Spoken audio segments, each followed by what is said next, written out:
Let's unbox Boba Fett's Starship from the Hot Wheels Starships Select line. Varykino. If it's Star Wars, we collect it. Hello there, thanks for visiting Varykino. I've been unboxing quite a few Boba Fett action figures recently from the Black Series and Vintage Collection lines in celebration of meeting Boba Fett actor Temuera Morrison at a local convention a few weeks back. But something missing from that lineup was Boba Fett's iconic Slave One Firespray Starship. So it's high time that I get this particular version out of the packaging. This is the Hot Wheels Starship Select version. This one is a little bit older. As you can see, this is number 3 from the line, right in that very first assortment. We actually received this one as a gift, so we had kind of decided to keep it in its box for a while. But I've also been unboxing a lot from this line, and personally I think they look absolutely fantastic out of the packaging. So it is, as you can see, a lot of things coming together. It is finally time to get this one out of the box. So thank you so much for hanging out with me today. Coming up really soon, I'll take a closer look at the Firespray Starship out of the box so we can see all the paintwork and details. But first, let's take one last look at the packaging. We've got a nice clear window here at the front which wraps around the sides, but because we don't have a window at the top, it is a little bit dark, as well as all that clear plastic holding the ship in place does kind of obscure the details a little bit, so I'm definitely keen to get it out. On the top, instead of a window, we do have some cool graphics here. We've got a black and white blueprint style artwork of Boba Fett's Starship kind of viewed from the side, and for the faction symbol we have the Mandalorian mythosaur skull in red. I kind of like the brushwork style for this one, really quite fun. On the top hanger here we have the number for this particular ship, 03 Boba Fett's Starship. Very nice. On the back, we can see Boba Fett's Starship on its included display stand. This is quite unique and different to many other ships that generally attach to their stands from the top. This one is going to be attaching more towards the side because of that very unique orientation when it is in flight, and we can kind of see the stand there. Not quite sure how this 360 rotation is going to work. Very keen to check that out when we can get everything assembled and on display. We can see some of the other ships available in that very first assortment. We have X-Wing Fighter Red 5, the iconic TIE Fighter, and the Razor Crest. I have all of these. I think they look absolutely fantastic. Got a couple that I still need to open. I'm sure those will be getting opened very soon. The rest of this is just standard warning, copyright, barcode stuff. Fairly standard, not too interesting. So it's definitely time to get this one out so we can check out the details and that really unique stand. So now we have Boba Fett's Starship and the box containing the display stand out of the packaging. Just want to take a quick look at that cardboard insert that was packaged in behind the Starship. We've got a black and white blueprint style sort of assortment here of the vehicles from that first wave. We can see the iconic X-Wing, TIE Fighter, Slave One from the front, and the Razor Crest all kind of scattered in there from different viewpoints. The Slave One does look kind of funny from the front. Looks like a completely different ship. These are kind of fun if you like to keep them and you're not keeping the whole box. I like to keep all my packaging, so I'm going to be putting that one back inside. But of course, let's check out the ship itself. It's always really fun getting to hold these in person for the first time. The metal just, it feels kind of really fun to hold in your hand. You can kind of get a feel for the weight from the box, but it just feels more real in your hand when it's sort of that cold, hard metal. There is another version of the Firespray in the Hot Wheels Starship Select line. Boba Fett's version is the first, then they made Jango Fett's version. Of course, his was more blue from Attack of the Clones. That wave never made it to New Zealand, so sadly I do not own Jango's version. This is the only one I have, so this is my very first time with this particular style of ship from the Hot Wheels line, and it is absolutely fantastic. I love Slave One. It just looks so well matched. When we think about the colors and the design of Boba Fett's helmet, there is so much kind of echoed here. Of course, we've got the colors, the weathering, sort of the dark cockpit here giving us the sort of vibes of the visor. The movement at the side kind of makes me think of his, you know, his rangefinder. Oh, it's just absolutely fantastic. Such an iconic original trilogy ship too. So different to the vehicles we see from the Rebellion and the Empire. It was colorful. It was sort of menacing, you know, the way it sort of stalks the Millennium Falcon. And of course, in Attack of the Clones, we really get to see what a Firespray can do. And we finally get those seismic charges launching from the back. And of course, we get to see why it really has the name Firespray with those laser cannons on the front. Absolutely fantastic. The weathering on this just looks amazing. Now that I can see it well and clear under the light, I think we've got two techniques. And I'm no expert painter, but looking at a fair few toys, I feel like this has been hand applied. There is something about the silver weathering over top of the green here that looks like it was done with maybe a brush, particularly sort of little sort of sections here and here where it looks like we've kind of got the effect that you can do with a brush or maybe a small sponge. But then the texture here, if I'm looking at it really close up, there is something about it that I think it reminds me of the digital printing that we see on Hasbro toys, particularly things like the Black Series. There's something about it that looks like a digital print. It looks very tidy and uniform, and I'm not getting like layered paint in quite the same way. Paint that's been sort of hand applied just tends to be a little bit thicker than the very thin, precise digital printing. And I kind of like that. It's giving some sort of different textures and different colors going on. Absolutely fantastic. Of course, it must be really hard to try and replicate all of this.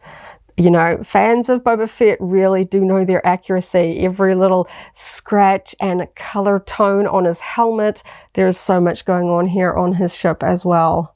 Just fantastic. Of course, being made of metal, we don't have a plastic cockpit here. This is fully metal, and we've got a gloss black, so there is nothing to see inside, and it doesn't open. We don't have any figures or details on the inside to look at. Generally speaking, I'm always really impressed with the paintwork of Hot Wheels toys, but this one is the first that I can recall from my personal collection where I have noticed something kind of a little bit obvious with the paintwork here. And unfortunately, it's black on black, so I'm not even really sure it's going to show well on camera. But there is a paint floor in the black, like a drop of paint has sort of landed on the finish and just kind of dried. So it's black on black, or something has touched it before it was fully dry. So there is like a few little spots here that look sort of flatter, like they've been damaged, but it's still black on black. And we've got a little bit flowing down here. It looks like a little spot that's come down below the edge here.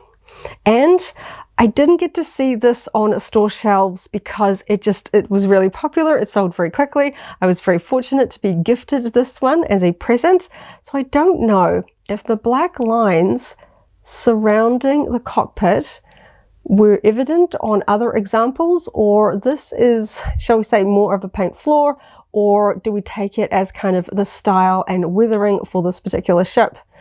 Because I don't have other examples on hand, and it is a very weathered ship, it kind of blends in with the style of the ship. Though I guess if you saw multiples on a store shelf and you saw this, you would know if that is a floor or you're just going to pick a different ship off the store shelf. It's a little bit of a shame because usually Hot Wheels are so precise with the cockpit paint because it is such a highlight. So I'm not sure whether to take these lines as flaws or weathering. Hopefully somebody can let me know in the comments. But I really do like the rest of the paintwork here. I think I can just make out some dots in some of the fine detail work here on the front. I'm fairly certain that this is digital printing, and I think that will just give it a really nice tidy look. But I kind of love the sort of the hand done sort of splotching. It looks hand done just because there are little high points, you know, where the paint kind of lifts a little bit as you pull a brush away. Really nice. Overall, this just looks absolutely great. Of course, these are moving wings, so they are made out of plastic. Metal on metal is just going to grind paint away over time. They've got like a nice kind of stiffness. I can put them to any position and they're going to hold. They're not going to swing. We don't have an internal cockpit that's rotating with the wings, so it is just them on their own, and they hold whatever position you put them in. Well, they're not going to swing. And they also look like they have been hand withered with kind of a dark grey. It's not a metallic, it just looks like a grey. They're sort of splodging there on that sort of pale colouring there, and on this side as well. And we can see that that paintwork sort of comes around to the back as well. Not identical, as you would expect. Weathering is not going to be identical as well. And we can see the underside of the ship here as well. We can kind of see where the sort of underpiece kind of aligns up with the top section here, but I absolutely love the detail work on that underside. Fantastic. I don't notice a dark wash or weathering on the underside. I just see sort of actually no, there's, I can see it here actually. There is a darker grey.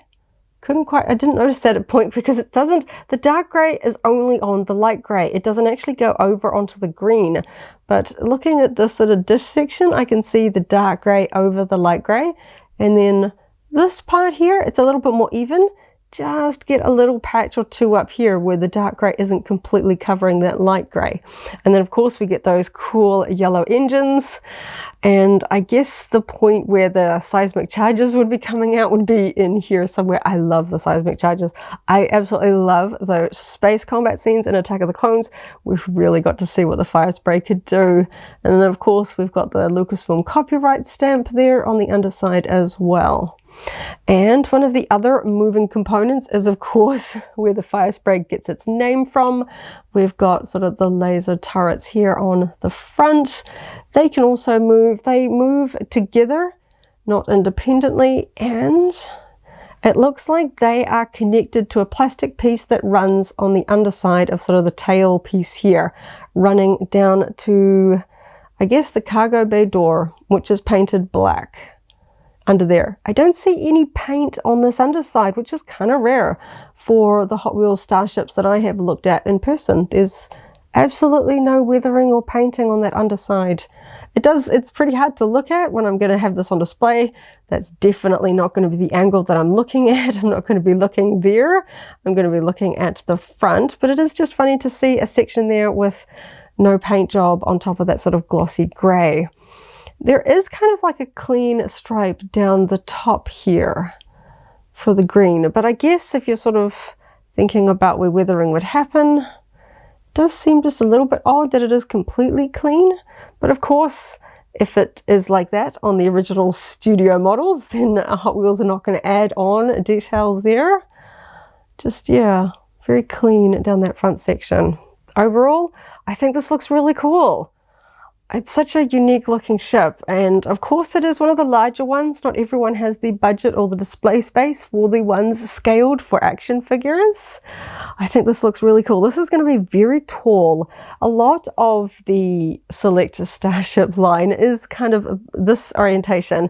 But the display stand on the back of the box, because it attaches there, of course we don't need landing gear. This ship does land pretty flat on the ground, so you can display it a bit different to, say, some of the other ships, in the fact that we don't actually need landing gear. The Hot Wheels ships don't have landing gear on them, but this one is going to be mounted onto this display stand standing up, so this is going to be really tall. So now that we've had a look at some of that paintwork up close, let's get this display stand out. I really like the fact that display stands are in this line. So on the underside of the packaging, we have this small cardboard box. We can see that it contains two pieces that we're going to assemble and create the display stand. Yep, that is quite different. It's very tall, and we've got that circular attachment point pointing this way as opposed to straight up like we usually see. I wonder how this bit's going to work. That looks like that's going to be resting really hard up against the ship, actually. Very tall and not as sort of angled as some of those other ones. And the base plate, which was wrapped up in tissue paper to protect the metallic silver printing there. So of course we have the faction logo like we do on all of the display stands. For this one, it is the Mandalorian mythosaur skull. Sorry, I misspoke. There is a display stand that doesn't have a faction symbol, and that is the Jawa Sandcrawler. They don't really have a logo per se, so their flat base plate that the Sandcrawler sits on doesn't have a faction symbol. But of course for this one we have the mythosaur skull, and the name of the ship for the display base is Boba Fett's Starship, again printed in silver. Looks really nice. Along the front edge we've got the Star Wars logo stamped in there and the Hot Wheels logo on the other edge there. So let's get these pieces attached. Nice, always snaps in there well. Very secure. These things can be pulled apart, but I like the fact that they're really sturdy. They won't accidentally come apart. So let's get this attached. Wow, I think this is going to be really tall. Okay, so we're going to put that ball attachment point into the sort of socket here, and I'm curious to see how that little extra black part, it's resting on it. That's kind of interesting. Wow, this is really tall. This is actually mounted a lot higher than I was kind of expecting, considering it was going to be in this sort of upright position. There is a lot of space between the bottom of the Starship and the base, more than I was kind of expecting. And we've got this little sort of plastic lip here on the underside of the sort of attachment point, so I can't actually straighten it out. It won't tip that way.